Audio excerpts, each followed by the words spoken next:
Now, they're one win away from making it happen. But before we see if this story will be written with a playoff berth, let's find out what the Fighting Pandas have been up to.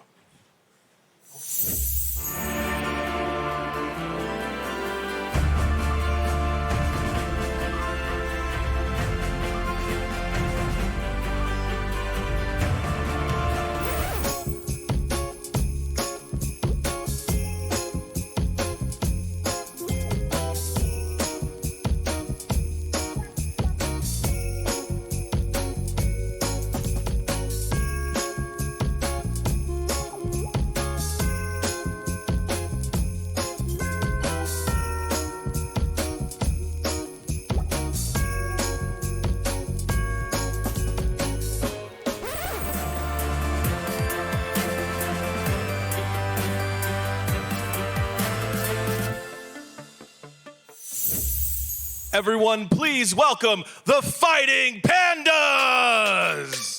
Welcome on stage, Fighting Pandas. Ho ho!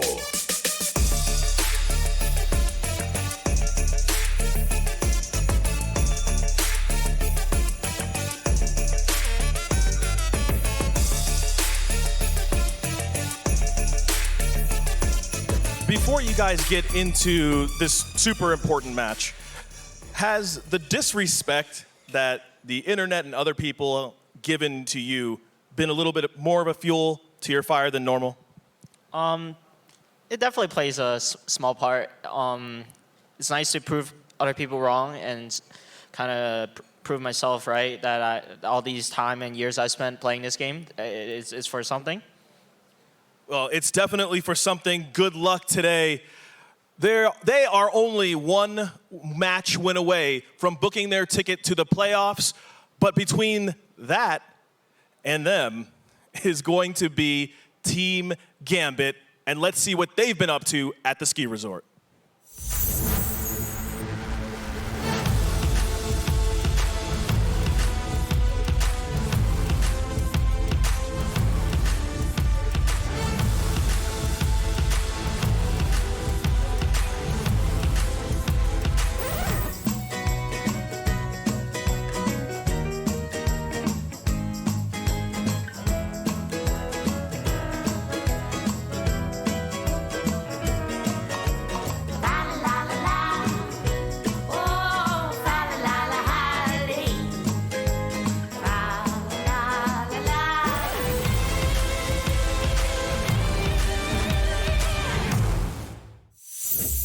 Please welcome to the stage, Team Gambit! Welcome on stage, Gambit Esports. Ho ho, good boys.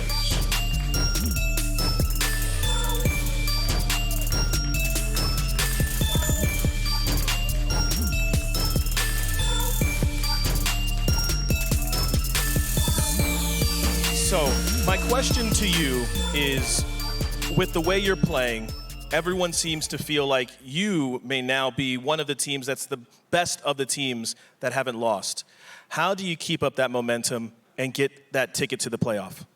Well, you know, everyone's saying that we have some playstyle, but the answer is we don't have playstyle. We don't know how we play. We just play Dota. That's good advice. Just play Dota and play to win. It's going to be Gambit.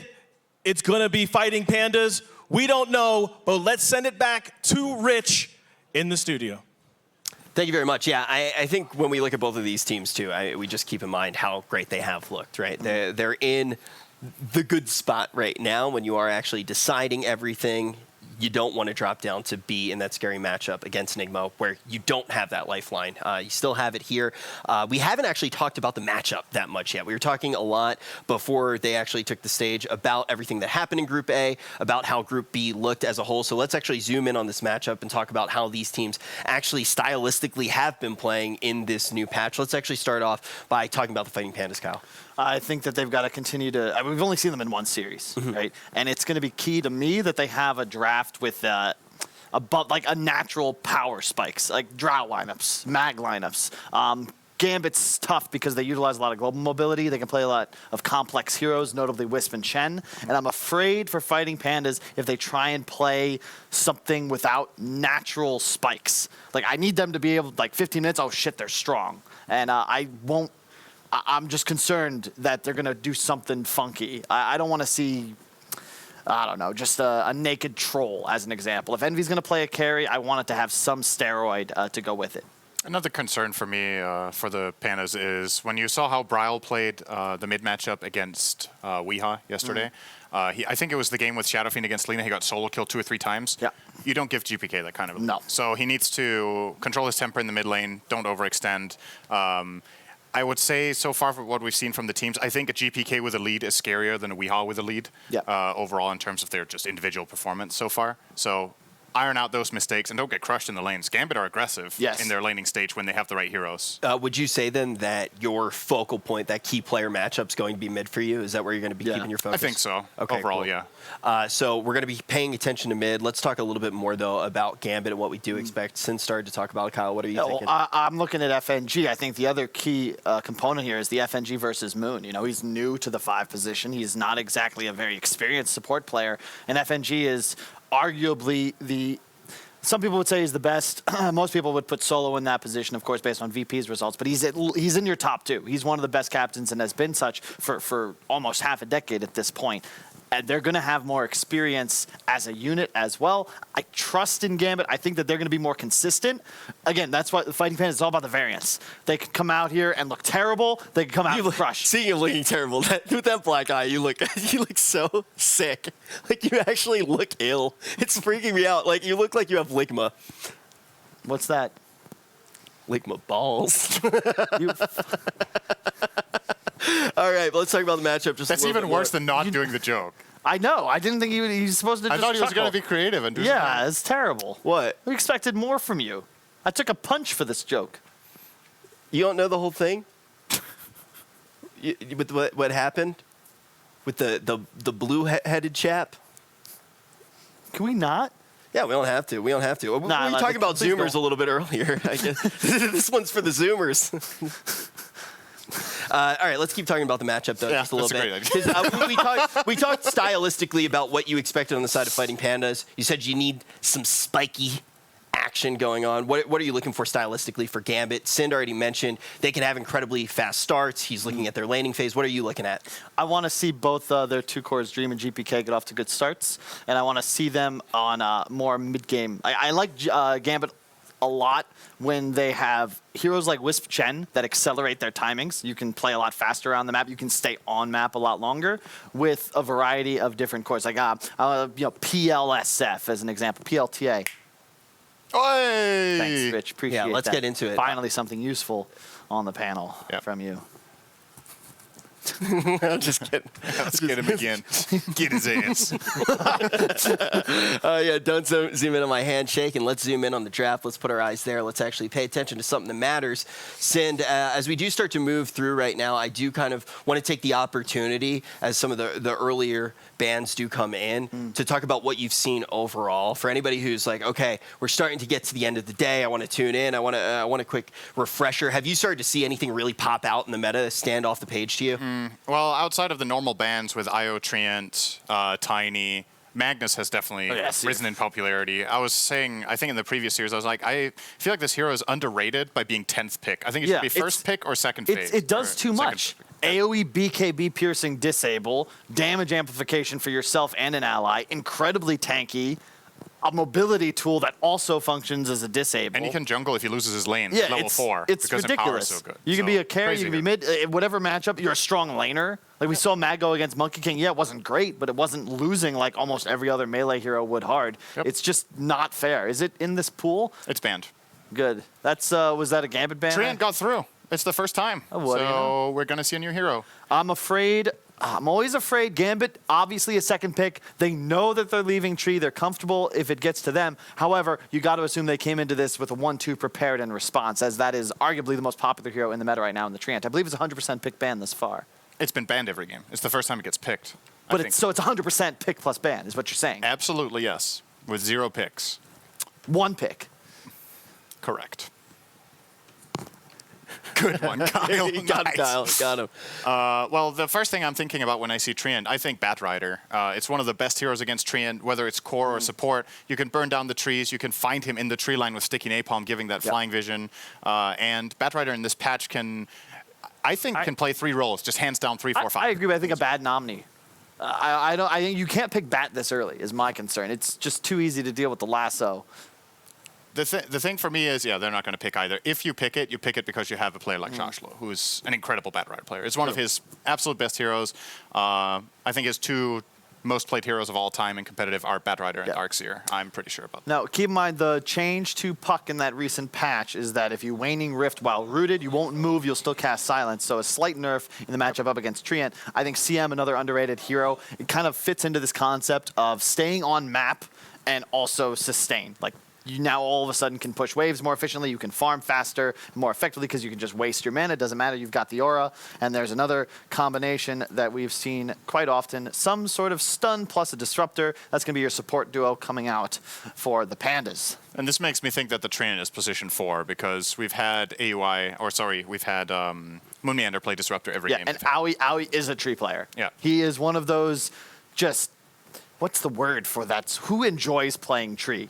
A guy who would enjoy playing techies at TI. Yeah, so, like, yes, what? fits the bill. God, there's something wrong with him, right? In a good way. But either way, it's like, who wants this? Like, he does. It's fun to win. Sure. And Treant's a good hero, I heard. So, I could see why that would be fun. Talk to me a little bit more about Disruptor. Why are we starting to see so much Disruptor? Very few strong lane 5s. Most of them lose the trading war. Now that everybody has a courier, you keep sending out regens. It's about being able to stand against that 5. In the past, a lot of 5s could have something in the tank for like the first engage or 2, and then they run dry. Now it's about being able to keep going. It's a good point. I think we saw that at that first meta shift was when mangoes were first added, and all of a sudden, all the meta supports could directly turn mana into damage. You'd see in suiciding as well, where Skywraths would show up with like a Null Talisman and a Mantle. They'd use all their bolts, then go die to tower, rinse, repeat. Now with your own courier, the same thing comes up, where you can just buy more regen, turn the mana into damage, and force the enemy carry to buy regen. You don't care trading. I'm a support. I don't care if I trade my gold for the carry's gold. It's a win for us. Yep. Wow, Kyle, that was beautiful. And Disruptor is really good at it because his level 3 is one of the strongest spells in the game in terms of overall damage per mana. Like, it's a 130 mana spell that deals... Plus the slow, which helps you get a couple extra auto attacks. Is it 4 times 60 on level 2? Yes, it's 40, 60, 80, 100. Unless it was, oh no, it's 45. 45, 70, 95, 120. Oh man, I don't remember the exact number. It's a lot of damage. Yeah. It's a lot of damage. And it provides vision. Yeah. It's very nice. Strong linking spell. The other hero that we've seen in the same vein that other teams have been using in pretty much every game has been Lich. Same logic. I love Lich. Tons of damage, low cooldown harassment. He's used the Cramp voice line every single time that we've mentioned Lich for the past 2 days. Which one? I love Lich. I love Lich. Lich. Isn't it Lich? I love Lich. It's, Lich? I love Lich. There is the Batrider ban, by the way. We have had Omni Knight taken out, but not Abaddon. Fighting Pandas are kind of daring them to take it here. I think Abaddon would also have been a decent pick here for either team in this game. There's nothing like standing out. I love the hero. It's a sell. It just cleanse. Anything that removes initiation from the other team is solid in my book.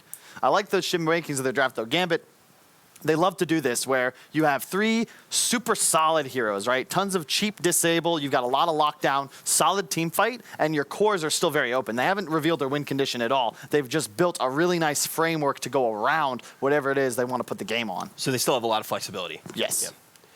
All right, as we move forward in the draft right now, we're going to be keeping that in mind, taking a look over at the Fighting Pandas. And I do want to bring up, once again, something that constantly Kyle had brought up before we got into this, the idea of making sure that they do have something to spike around, right? Yeah. What should we be looking for to potentially enable that type of win condition? You need something beefy for sure, because you want to allow your disruptor. Long fights benefit disruptor. You're going to get the fight, then you're going to get the glimpse kill on exit. You already have a lot of lockdown. These are super high disable heroes. I love that. It's a great start. You see 3 enemy heroes with 0 physical damage, purely magical. Pick up a Viper. It's also one of Bryle's better heroes, and it still has flexibility. You could theoretically play it for Envy as well. Yeah, I wonder what you get against this Viper, actually. I would I would say that it's just a flat-out problem right now. It's one thing to only have magic damage, but they don't even have serious single target of it. Yeah. Puck's AoE, Shaker's AoE, Maiden's AoE, largely. So And you don't want to pick something like a Slark here into Disruptor with a Viper already selected. That's tough as well. And I don't even know how good Slark is against Treant, because there's like this weird warding pattern that's going to come out of trees and a Naga. I know PL is one of Dream's best heroes. He's one of those. The PL is one of the few heroes in Dota. It's similar to a Broodmother to a Meepo, where the skill disparity between the great players and the people that have actually mastered it is still like a huge advantage. It's a tier up for this hero once you have it. And Dream is one of the rare guys that can delta split perfectly. It's near impossible to know which one's real if he's actually trying to flee from you. And it complements the draft well and also deals with the Viper. Although, of course, if you stand in the Nether Toxin, you cannot proc the Juxtapose. They go for Naga instead. Same concept, though. You have a lot of AoE to follow up with, and it's an illusion-based core. One of the hard Naga Viper counters. It also isn't hurt like PL is when you stand in Nether Toxin. Exactly. It's I think it's probably, I want to say, one of the favorite heroes in general against Viper for any team that plays it. It's on your radar. You're considering it. And a block pick, perhaps. Technically, I think they had okay tools against Naga. I think both Maiden and Shaker are pretty good against Naga. Puck is okay. Obviously, a late game Naga with 4 or 5 items becomes a problem, but they could have handled it for a while. Oh, that's a hero we haven't seen yet. Yep, and that Alchemist. You talk about power spikes. Here's a great one because Alk comes online a hell of a lot faster than any other hero in Dota, as you just simply manufacture more gold, and that's going to be the goal here, where you just go high ground 15, 20 minutes in with an AC BKB, and you hit buildings while Naga's not ready. This is a really good Alchemist pick, I think. What's caused him to fall out of favor a little bit? I don't actually know. What were they? Changing math and changing the tempo of the game overall. Yeah, games are faster. Yeah, so it's the straight up speed of the game, the reason we're not seeing a lot of the time it's the speed of the game. Alchemist got nerfed, other heroes got buffed a bit. It's also because before neutral items, enemy heroes would have empty slots. Now they have neutral items. So sure, Alk might be able to buy his 6 items faster, but you're not punished as hard because all of a sudden everybody's got this extra infusion of stats and HP. It's true. So with all that in mind, you said this is a really good Alk pick. What changes things to make him so good right now? What you do about Alchemist generally to counter him is either you play the game so fast that he doesn't come online, which Naga can't really do. Naga's a slow build-up hero, or the other approach you take is that you have heavy single target damage so you can actually die, which they have kind of none of on Gambit. Naga needs time. When Naga is farmed, so is Alk. Alk is richer, and the other heroes have no single. You've already sort of set the stage, though. It's going to come down to, can Pandas win the game before Naga gets the 3rd item? Because the Manta Diffusal plus survivability item is just GG. There's not a damn thing you're going to be able to do to take him down, especially with all these stuns behind him. So they got to make this game played quick. I'd like to see more tower damage come out from the last pick. That works too. That's also pseudo tower damage and empowers. Cleanse. Yep, makes your Alchemist even stronger. He's the one sieging. Now you can do better keeping him alive. A natural medallion and Vlad's Buyer, which is what they were missing. You need to solve Alk as Gambit now. It's the one thing, I say this almost every time there's an Alk in the game. When there's an Alchemist in the game, I call it an Alchemist game. And what I mean by that is that's really creative. Well, that's beautiful. Let me explain, okay? Wow, 2020 starting with the quotes. Holy shit, mind blown. No. But he is the centerpiece for both teams, is my point. Like, the game revolves around this guy. Either he's going to win the game because he hits a timing, or he's going to get destroyed. Like, Alchemist doesn't really have this in-between-ish game. It's either great or it's terrible. And I think that the simpler way to say all of those words, though, would be, if there's an Alk in the game, it's an Alchemist game. So, okay, Gambit need to find a solution for the Alchemist. They need to have a way of invading, or they need to have a way of killing him. Because you already have a win. Like, Naga's not really countered here at all. Naga will win you the game. You actually do well against the Baden in both lane and throughout the game, especially once the Diffusal comes up. You just burn everybody's mana. But as you said, you need something to either kill objectives or find the Alk, something that closes the map to Pandas. You don't want to give them the ability to accelerate. And it will be a mid pick as well, unless they want to put the Puck there. Is there a pick for Shashlo that counters Alk? If not, then you I could think AA Shashlo's here. the Puck. I actually wouldn't mind AA. True, it's a possibility. You could even core. You could put the AA mid. You're playing against a Baden Alchemist tree. It's not bad, but at the same time, you might run into trouble against a BKB Alchemist, though, when he's starting to push. For sure. Can you actually kill him? So you want something BKB piercing? You could perhaps grab a Bloodseeker, put it mid? There you go. Yeah, Great. This is what we saw at TI as well. You use the Alk in lane, slow down his timing, and then you can play The Alchemist game is Alk Is explode? what? Is Alk explode?